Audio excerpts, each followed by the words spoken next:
Sur mon bouquin concernant l'autisme, je suis en train de réfléchir à un truc, mais en fait, je prends conscience de l'aspect, intelligent qu'a l'autiste. En fait, là, je regarde la partie sur les interactions sociales et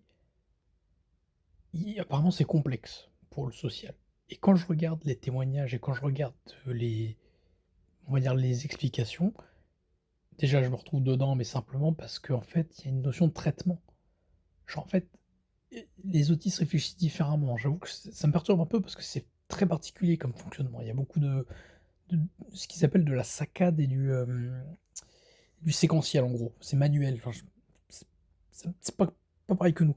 En fait, il y a plein de trucs que je trouve cohérents et enfin, autant je trouve ça différent de ce que je vois habituellement et pas totalement comme moi je fais, mais autant je trouve ça parfaitement fonctionnel à plein de points de vue, quoi.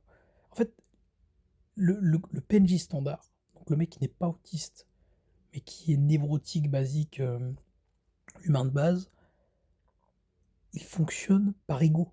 En fait, il fonctionne, il parle en disant ce qu'il veut dire, il entend ce qu'il veut entendre et il fait pas tellement de traitement d'informations, quoi. Il est là, puis il vit, mais il est pas en fait, il y a pas de complexité mentale, quoi, c'est juste ça. Alors que l'autiste, lui, il y a la complexité mentale, mais il y a pas la maîtrise derrière. Je pense que le mec qui a une grosse intelligence sociale et qui est complexe en plus, une sorte d'hypersensible plus HPI, il a forcément des troubles autistiques parce que il analyse, il traite l'information et pour s'adapter à un environnement qui est, du coup, lui, parfaitement chaotique, parce que le PNJ standard le rend chaotique, parce que quand tu fonctionnes par ego, bah, chaque émotion est différente. En plus, il y a beaucoup de mimétisme aussi dans l'ego, c'est-à-dire qu'en gros, tu reproduis ce que tu as toujours vu chez tes parents. Du coup, en gros, c'est un truc qui, par exemple, si ça c'est peut-être un trouble autistique que j'ai, je sais pas, mais quand je vois les gens parler, ça me fume de dire que quand je les entends parler, c'est tellement des expressions spécifiques parfois et des trucs redondants, tu vois? Des gens dans la rue, tu sens que c'est des trucs qu'ils ont entendus, qui sont jamais changés. Genre, c'est juste, ils répètent des phrases qu'ils ont déjà entendues, ils les mettent dans le contexte dans lequel ils l'ont entendu et puis ils font ça toute leur vie et ça me rend fou, quoi. Parce qu'il y a y a pas d'adaptation, il y a pas de réflexion. Après je dis ça, mais vous voyez, là je m'analyse pendant que je parle. Il y a pareil, il y a plein de trucs que je réutilise de ma vie tout le temps, tu vois? J'améliore, mais sur le principe, il y a i moi, j'ai un traitement de l'information constant, parce qu'hypervigilance, parce que plein de systèmes là-dedans qui font que je suis obligé de m'adapter constamment. Mais le PNJ standard, il est à l'aise lui. Il est tranquille, il fait sa vie et du coup, il traite pas l'information. Il la traite que quand il y a un imprévu, par rapport à sa vie générale.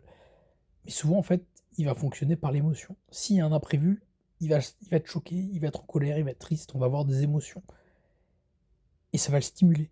Et c'est ça qui est fou, c'est ça fonctionne tellement pas pareil que enfin, du coup, je comprends que ça fonctionne pas pareil. Mais, du coup, pour en venir à mon postulat, l'autiste est potentiellement plus opérationnel.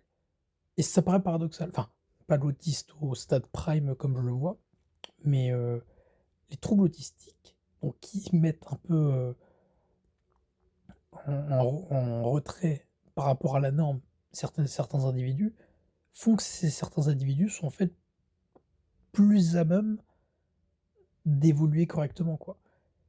Parce que PNJ, lui, il vit au jour le jour par le destin, quoi. Et c'est assez fou.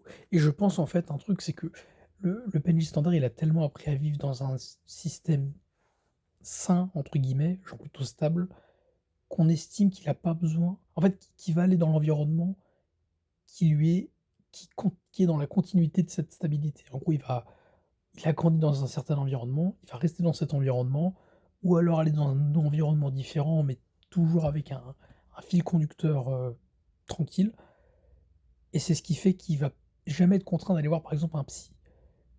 Alors qu'en fait, je suis sûr que s'il allait voir un psy, on lui détecterait plein de trucs différents, quoi. Enfin, plein de trucs qui sont pas dans la norme et qui pourraient peut-être amener un autre type de personnalité. Par exemple, je sais que la névrose, c'est un truc que moi je pensais que c'était une maladie et en fait non, c'est juste, un système de fonctionnement qui est, très commun. Les gens sont névrotiques. Moi, je fais partie des psychotiques et du coup, probablement plus proche de l'autiste que le névrotique, qui lui fonctionne plus par l'émotion et enfin moi je pense que on s'en fout, on va parler de mon cas moi. C'est plus complexe, je le maîtrise pas ça encore. Mais l'autiste en fait quand je vois ça dans les vidéos, enfin dans le livre, c'est vraiment il y a un côté très, très je suis hyper strict dans ma manière de fonctionner pour être sûr de bien m'adapter à mon environnement. Et ce truc-là, je le retrouve beaucoup chez moi, je le trouve très sain et c'est tout. Alors que oui, c'est tout.